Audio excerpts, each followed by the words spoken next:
Hey, well, Broken World Entertainment, and it must be Christmas because the gift that keeps on giving, Amazon's Rings of Power, strikes again, and then again, and then again, and so on, and so on. But this time, we're to trust Amazon because Amazon have told us the show was a huge success. That's right. Amazon told us they're a huge success. No one else, not all the actual companies out there looking at all the numbers and stuff and going, no, this show failed. No, trust Amazon. Yeah. So Amazon Studios executive Vernon Sanders, who is the head of global television, recently admitted that the company is still completely ignoring fan feedback surrounding Rings of Power. And we'll see how. Speaking with comicbook.com, Sanders first admitted that the company conducted their own study to try and determine how people reacted to the show. That's basically saying, trust me, I'm a doctor. Our show was a rip-roaring success. Really? Yeah. Don't worry that we're not showing you any stats that show it or prove it. Just take our word for it. You know, it's like when you walk into a hallway or something and the kid is drawn all over the wall with a crayon. And you'd look at the kid, what happened? And they go, wasn't me. It's like, you're the only one here and you're holding the crayon. Yeah, it wasn't me. Trust me, wasn't me. That's what Amazon are doing right now. It was a success. Shows the numbers. Don't know. Just trust us. So he relayed. We set up our own study with thousands of people. Oh, that's nice of them. They set up their own study. And those thousands are probably employees. Among them, thousands of Lord of the Rings fans.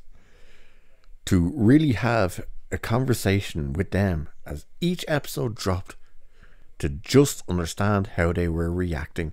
And what? You telling me the actual Lord of the Rings fans sat there and went, this is fantastic. Bullshit.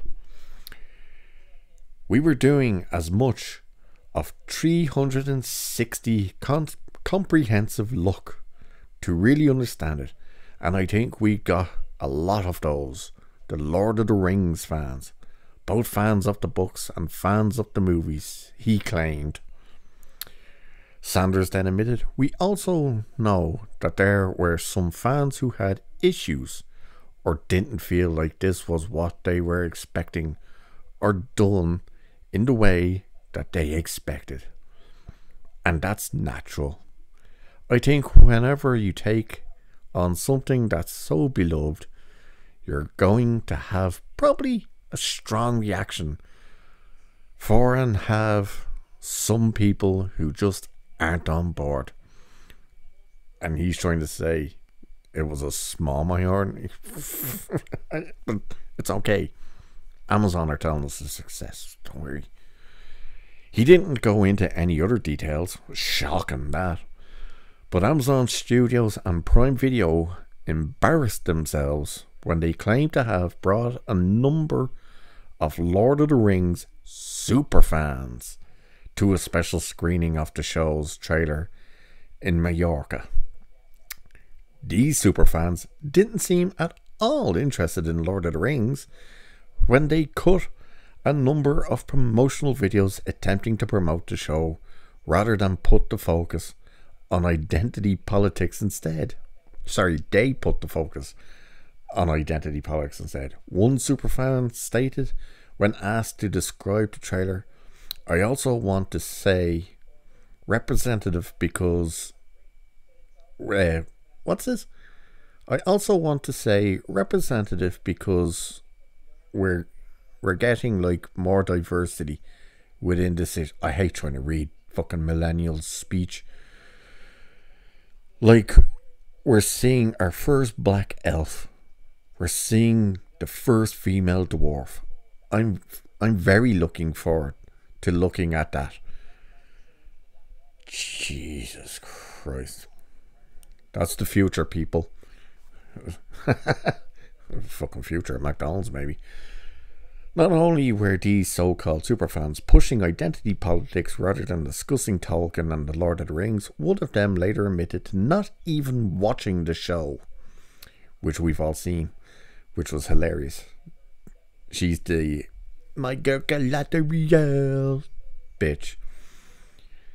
YouTuber Ryan Cannell discovered that Chanel Williams, one of the so-called superfans, did a video where she revealed she hadn't even watched any of the show. She claimed she was going to binge it once its season ended, but also revealed she was watching House of the Dragon weekly. And not just did she admit she was watching that, she said that was great, so Rings of Power had an awful lot to stand up for. So if the people Amazon used to perform their study at are anything like their so-called superfans, they flew into Mallorca to watch the trailer. Their study is probably heavily skewed, and some of them might not have even watched their show altogether. However, that wasn't even the biggest reveal that Sanders made. He actually briefly discussed the Charlie Vickers Hellbrand being revealed as Sauron in the final episode.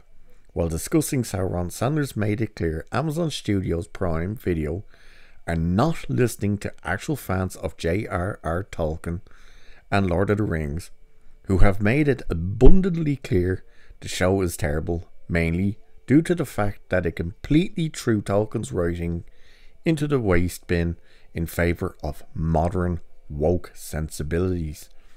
Sanders said one of the challenges for this show when you are adapting something is to tell the story that people are excited to see, but sometimes find ways to surprise them. Ooh, like revealing the origin of a fucking volcano and the origin of a geological area by changing a font. Jesus Christ. He says, Sauron, I would argue, the greatest villain of all time. And how do you get to know that person? How do you get to understand how they work? What are the layers there? Jesus Christ. And I think because of the way the story was told and because of the great performance by Charlie Vickers, that is, and Morfydd Clark, you must have been watching that different show. I think audiences now have an insight whether he fooled them or whether they knew it the entire time. We knew it the entire time. There's a much more interpersonal human side of this character, and I'm so excited for people to see Sauron unleashed in season 2. Fuck me. It gets a bit worse, by the way, with the shit he says. Except the show butchered the character of Sauron. They don't show his actual fall, his chance at repentance, penance, and however the hell you pronounce that next one. His rejection of it, and then his complete turning into the pure evil, basically. Tolkien laid out Sauron's character arc in letter 131 to Milton Waldman, writing in the Silmarillion, and tells of the first age Sauron was a being of Valinor, prevented to be to the service of the enemy, and becoming his chief captain and servant. It goes on to explain about Sauron. The biggest takeaway for what they want to tell you about this whole garbage fest of Sauron and Rings of Power being such a success and all that crap. Justice. It does, telling you, justice. Is the fact that they've alluded to teasing season 2 by saying it's going to be faster paced and bigger battles. But if the first one was such a success, why then do you need to make the second one faster paced with more battles? Would it by any chance be because the first one was completely boring and did nothing? It's possible, eh? And then he teased, oh, we're also looking for the renewal for season 3. Oh, newsflash, dipshit. You're already getting a season 3 because you fucking signed the contract for 5 seasons. It's basically written in stone. The only way out of it is you're to basically buy your way out of it, which means they have to pay the Tolkien Society. But he's like, oh, we're hoping renewal season 3, yay. It's like, you already have it, unless you're actually now admitting that season 1 was such a failure that season 2 you're going to try and up the pace and more battles, and if that's a failure, you don't know whether you're going to get to season 3. That's what that sounds like. Absolute idiots. But it's a disaster that keeps on giving, really, isn't it? I guarantee you we'll end up with more. Oh, there's more coming. Oh, there's more coming. Alright, and with that one, I'll leave it here for this one. Cheers, and I'll catch you in the next one.